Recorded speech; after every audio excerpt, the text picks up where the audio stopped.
Everyone welcome back to our channel. अनि फेरि पनि आज अर्को नयाँ भिडियोको साथमा म आइसकेको छु तपाईहरुको माझमा।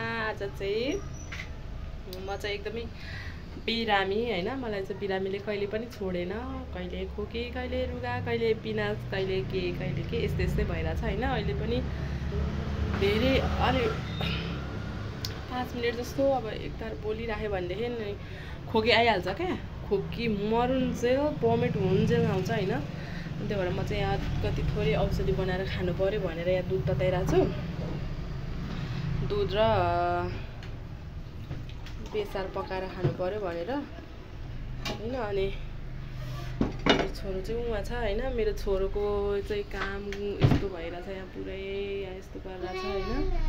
अर्को खाटमा गएर हेर्ने यस्तो गरेर जानुपर्छ। फेरि हाम्रो त गाह्रो छ हैन। यस्तो गरेर यी बाबुले यस्तो बनाइरहेछ। अनि के भन्छ अरे, म चाहिँ मेरो फ्यान बन्द गर्नु पर्यो। म चाहिँ मम्मीको घर नगएको म एकदम धेरै भयो नि त, लगभग 2 हप्ता 3 हप्तै हुन्छ हैन।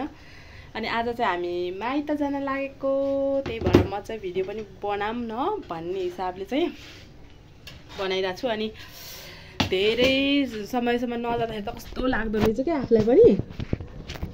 खोकी आइहाल्यो क्या। फेरि म अलिकति धेरै बोलेको त खोकी आइहाल्छ हैन। अनि बोल्नै नहुने यस्तो भइरहेछ। अनि म चाहिँ यहाँ दुध र बेसार पकाएर खानु पर्यो भनेर लाग्दैछु।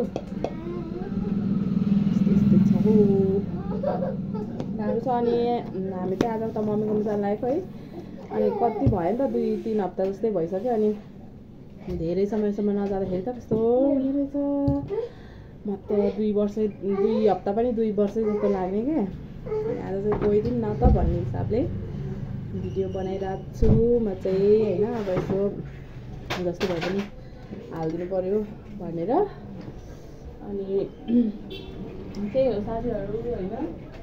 अब अरू त के हुने हो र, यस्तै छ, केही छैन अरू त। अनि म चाहिँ अब तपाईँहरूलाई अहिले मम्मीकोमा गएको भन्दा नि रेडियो भएको चाहिँ भिडियो बनाउँछु हैन। कस्तो अँध्यारो आएको क्या, यसले फेरि पुरै तल भन्नुहुन्छ। अनि त्यही हो, अब म चाहिँ औषधि बनाएर खान्छु अनि त्यसपछि माइती घर जान्छु। धेरै भयो किन झगडा गरिरहेको फेरि यो छोरा नमिल्ने हो कि के हो कि साथीहरू। म त दङ्ग परिसकेँ बा। एकछिन मिल्दैनन् है।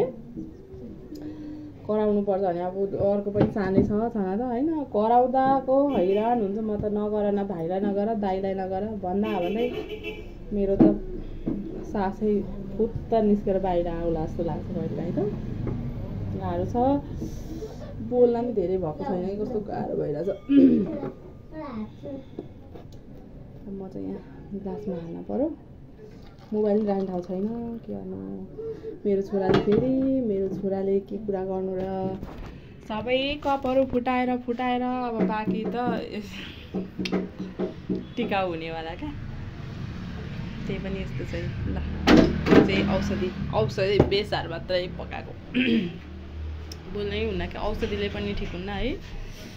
कस्तो यस्तोमा चिलाउँछ है। अनि खोक्दा वाक आएर भमिट भएपछि सासै जाला जस्तो हुने गरेर खोकी आउने के भएको हो कि यस्तो।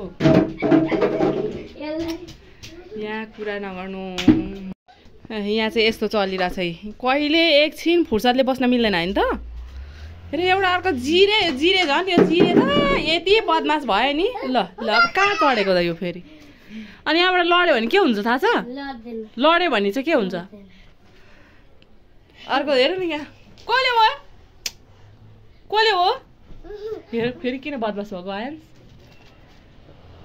यस्तो छ हल्लीचल्ली हाम्रो त। गाह्रो छ नि। ल अब म चाहिँ औषधि खान्छु।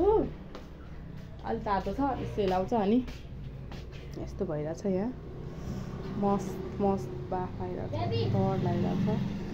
अनि खानु पर्यो अनि जानुपर्छ। आज चाहिँ आकाश यस्तो छ पुरै कालो उज्यालो भइरहेछ। ए काठमाडौँको मौसम यस्तो छ होइन।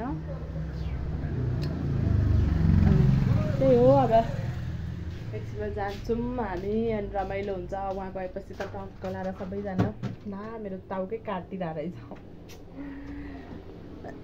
उहाँ गएपछि फेरि हो यति आनन्द आउँछ होइन। त्यो अब अलिकति उ नै छ नि त आनन्द आउँछ होइन आयन्स मजा आउँछ कि मलाई त यस्तो निद्रा लाग्छ त्यहाँ गएपछि त कुरै नगरौँ कि यति आनन्द स्वर्ग गएको जस्तो फिल हुन्छ कि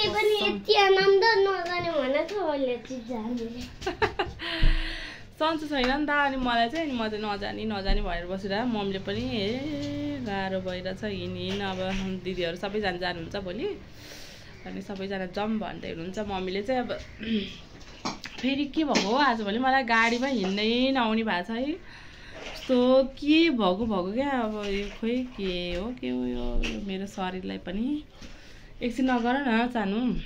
अनि गाडीको नामै लिन हुँदैन क्या आजकल त। वाक आउन खोजिहाल्छ हो के भएको यस्तो लौ न। म त धेरै बाँच्दिनँ कि क्या हो लु त कति चाहिँ हल्ला गरेको त है।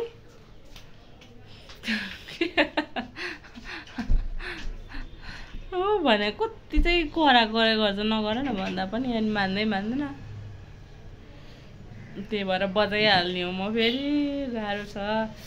अनि उहाँ गएपछि त मलाई यति आनन्द आउँछ मस्त सुत्दिन्छु म त है। निन्द्रा पनि कति आनन्दको लाग्छ चिसो सुत्नलाई त एकदम मजा छ। अनि बस्नलाई पनि राम्रो छ हरियाली वातावरण यताउता होइन।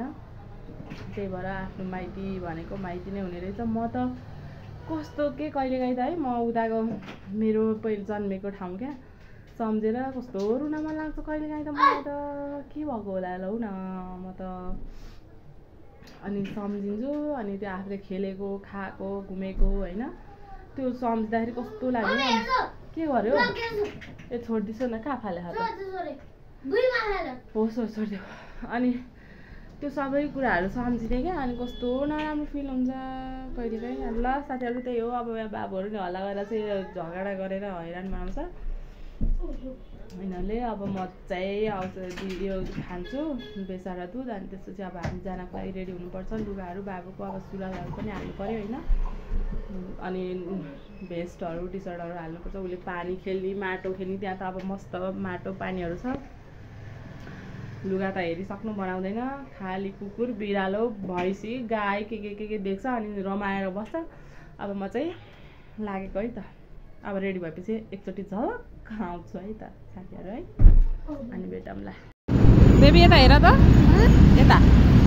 यता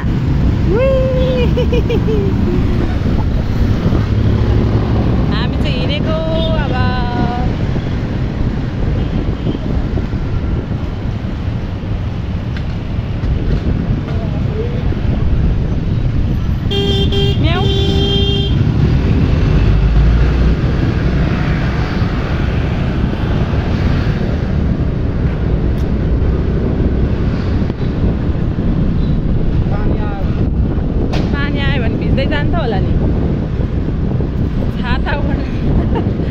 छाताबाट जाने बाइकमा रेनकोट ल्याउनु भएको छैन कसरी जानु त भिज्दै जाने। अब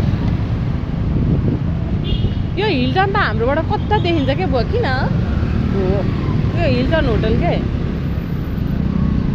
उता देखिन्छ के यहाँको खास खाना चाहिँ उता कता देखिन्छ कस्तो। मलाई त यो काठमाडौँको लोकेसन पनि थाहा हुँदैन कता हो के हो पत्ता लाउनै नसक्ने के। एकतिर गयो अनि हेऱ्यो भने अर्कोतिर देखिन्छ गाह्रो छ। हामी चाहिँ खासमा गाडीमा जाने भनेको थियो अनि फेरि बुबा आइपुग्नु भएको छ सर बाइकमै हिँडियो। अब मम्मी चाहिँ फेरि घरमै हुनुहुन्छ मेरोमै हुनुहुन्छ। अब मम्मीलाई चाहिँ भाइले लिएर आउँछ एकछिनमा।